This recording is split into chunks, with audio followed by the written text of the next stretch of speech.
2, 3. Time again for Tennessee Tuxedo and his tails. Come on and see, Tennessee Tuxedo. D.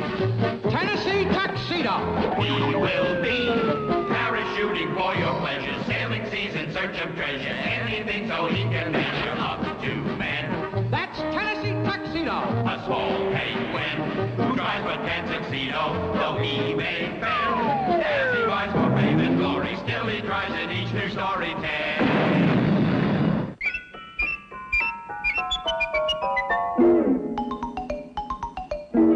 Deep in the vast frozen wastes of the South Pole, icy winds and snow shape a bleak landscape. Yet there are many animals who make their homes in this frigid land. Animals cleverly adapted by nature to live in sub-freezing temperatures, like the penguin. Achoo! And the, walrus.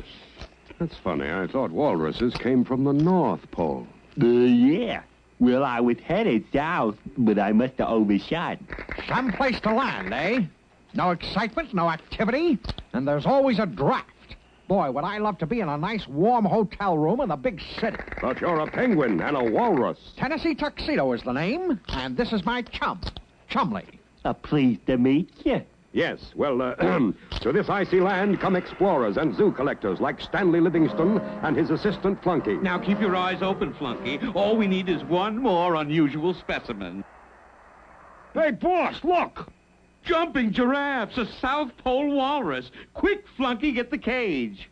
Wait till they see him back in the big city. The excitement, the activity. What a warm reception he'll get. Did you say warm, excitement, activity, the big city? We'll take the job. Right, Chumley? Absolutely. A walrus and a penguin. I have a feeling I may regret this, but lower away, Flunky.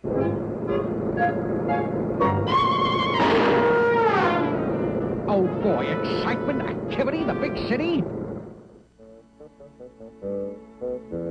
The big city. So we end up in a zoo. Chumley, we've got to get out of here and get jobs. If we get jobs like people, we'll be treated like people. Hey, look at this ad. Phineas J. Whoopi, the man with all the answers. Come to me with your problems. Just what we need. Now listen, Chumley, here's my escape plan. And so, not long afterwards... One morning, Stanley Livingston, keeper of the zoo, was stunned by what he saw. You Flunky! That pesky penguin and walrus have escaped again. I didn't see 'em, boss. But look at this paper here. There's an ad encircled, wanted, 2 auto mechanics, must hire today. But there's no address. Call the police. Here we go again. At that very moment, Tennessee Tuxedo and Chumley were applying for their latest job. A penguin and a walrus yet. Well, I guess I got no choice. I gotta cover the gas pumps. You guys take over back here, okay? Nope. We don't know nothing about mechanics. But this would be a good place to learn. You want to get your teeth fixed, fella? I can't understand a word you're saying. All right, Chumley, let's get into some coveralls. There now. Chumley, will you please take off that ridiculous disguise? That is the silliest-looking mask I have ever seen. Listen, boo-boo, this is my face, see? And if you like yours, you better like mine. My name's Rocky Monanoff, and that's my car. I want it fixed perfect by 3 o'clock today. Sure. Sure, Mr. Malinoff. And unless it runs perfect, I'll play you 2 goofs a tune on my violin. Well, we've got a customer, Chumley. You know what we're going to do first? Leave. That's right, leave. No, Chumley. We're going to fix this car. Now, I look under the hood while you push the start. Okay, Chumley? Okay, sure. But I don't know how to start a car. Of course you can start the car. Just push that button.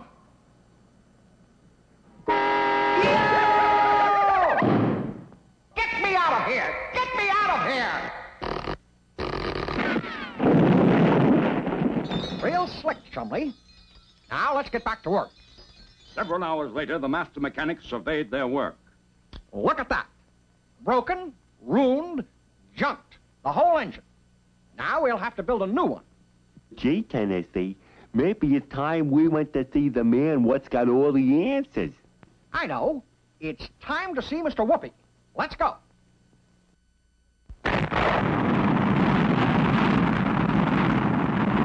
Here's the riddle. What is it that asks no questions but gets many answers? What is it that asks no questions but gets many answers? I know. A doorbell. So you see, Mr. Whoopi, we've got to learn how to build a motor for this car, or Mr. Malinoff is going to play us a tune on his fiddle. Yeah, he's going to shoot us with a gun. Well, I guess we'd better step on the gas, eh? Oh, yeah. Now, where did I put my three-dimensional blackboard? Perhaps in the closet. Oh, here it is, my fantastic 3D BB. And this is an auto engine. Let's see what's inside, shall we? You see, there are 4 tubes called cylinders. And inside each cylinder is a kind of plunger called a piston. You see? Have you got that, Chumley? The engine has 4 cylinders, and inside each cylinder is a plunger called a piston. Okay, Mr. Whoopi, go ahead. Oh, well, a little gas and air come into the cylinder. Now, gas is very, very explosive. So when a spark plug at the top of the cylinder makes a spark, there is an explosion which pushes the piston down. Okay. Gas comes into the cylinder, a spark plug makes a spark, and the explosion makes the piston go down. Perfect, my boy. And then, of course, the piston comes back up and pushes out the burned-up gas. Then back down, pulling in more gas and air. Then back up for another spark. And whoopee! Our motor is running as the cycle is repeated over and over. And naturally, the same business takes place in all the other cylinders, too. Okay, Mr. Whoopi, thanks. We've got it now. Wait! But wait! But it was too late to stop our heroes. Soon at the garage... See? There are the cylinders. Now you hop in the car and push the starter. Hey, we've been robbed. Somebody walked off with the bikes. What? Someone has stolen the dashboard and steering wheel. Chumley, you're sitting in the back seat. Ooh. That's better. Now start the motor. Oh, boy, Tennessee, it works. It works. Of course it works. Tennessee Tuxedo will not fail. Now, let off the brake and back it out of here. Gee, Tennessee, she won't go. Why don't you give us the push, huh? What do you mean, push you? If the car won't go by itself, there must be something wrong. Come on.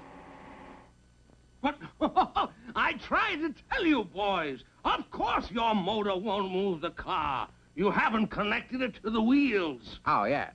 Well, that does sound important. Better make a note of that, Chumley. Now, how do we connect up the motor? Well, first, each of the pistons we were talking about has a rod on the bottoms called a piston rod. Each rod is fastened to the crankshaft. I get it. When the pistons go up and down, the crankshaft goes round and round. Right. And because the crankshaft is connected to the rear wheels, it makes them go round and round, and whoopee, away we go.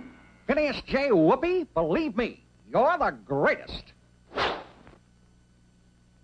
All right, Chumley, I've connected the piston rods to the crankshaft.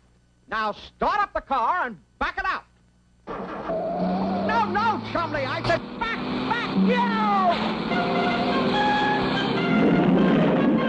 Chumley, would you mind letting me in? Look out! That's Mr. Manoff! Good work, you two. You caught the big bank robber, Rocky Maninoff. So you're pretty good detectives, even if you are terrible mechanics. Hey, Chumley, there's an idea. Private detectives. Private detectives, eh? Fine. Here's your first case.